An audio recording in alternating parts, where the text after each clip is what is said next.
Alright, let's talk about something that's been sitting in my head for a while: Elvis Presley's movies. Yeah, the guy who revolutionized music, became a cultural icon, and yet, his films are often dismissed as campy, cheesy, or just plain bad. But here's the thing: I think that's a massive oversight.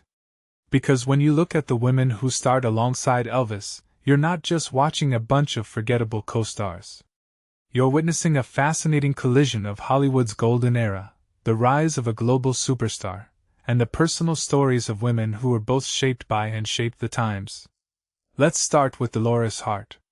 She was just 18 when she kissed Elvis on camera in Loving You, and apparently, her ears turned so red from embarrassment that the director had to cover them with makeup. Imagine that.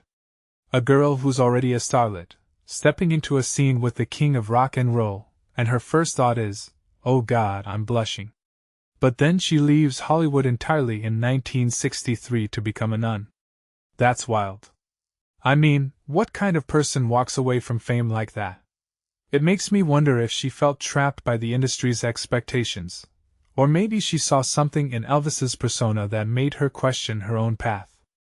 Either way, her story is a reminder that even the most iconic figures in pop culture had deeply human, complicated lives. Then there's Barbara Eden. She was in Flaming Star, a western where Elvis plays a biracial character, a bold choice for 1960. And she actually said he was a good actor, which is a rare admission. Think about that. The woman who later became a household name for I Dream of Jeannie is giving credit to Elvis's acting skills. But here's the kicker: she also mentioned how he'd hang out with his dad and friends, strumming guitars between takes. That's not just a fun anecdote, it's a window into Elvis's personality. He wasn't just a rock star, he was a guy who loved music, family, and maybe even a little bit of normalcy. It's easy to forget that behind the sequins and the legend was a man who, in his downtime, was just like anyone else. And let's not forget Ann-Margret. Her chemistry with Elvis in Viva Las Vegas was electric, and honestly, I think she's one of the few people who could hold her own in a scene with him. They had a real romance off-screen, but she's never talked about it much. Why? Maybe because it's messy. Relationships with Elvis probably came with a lot of pressure, expectations, and the weight of being in the public eye. But here's what's fascinating: she didn't fade into the background like so many of his co-stars. She stood out. That's not just talent, it's a testament to her presence and confidence.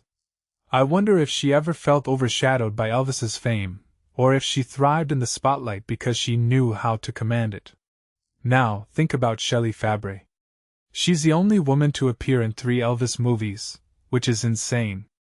She had a hit song that was bumped by Elvis, which is like being in a competition with the king himself. But what's really interesting is how she's remembered more for her TV role than her film work. It makes me wonder if women in Hollywood back then were often defined by their most famous role, no matter how different it was from their actual career. Fabares had a long, successful career, but her time with Elvis might have been the most iconic, and maybe the most limiting in terms of how people remember her. And then there's Donna Douglas. She played Ellie Mae Clampett on TV, but in Frankie and Johnny, she shared a screen with Elvis. She had a spiritual connection with him, which is a really cool detail. It's not just about the movies, it's about the personal bonds these women had with someone who was, for all intents and purposes, a mythic figure. Elvis wasn't just a co-star, he was a presence, a force of nature. And yet these women found ways to connect with him on a deeper level. That's not just interesting, it's almost sacred in a way.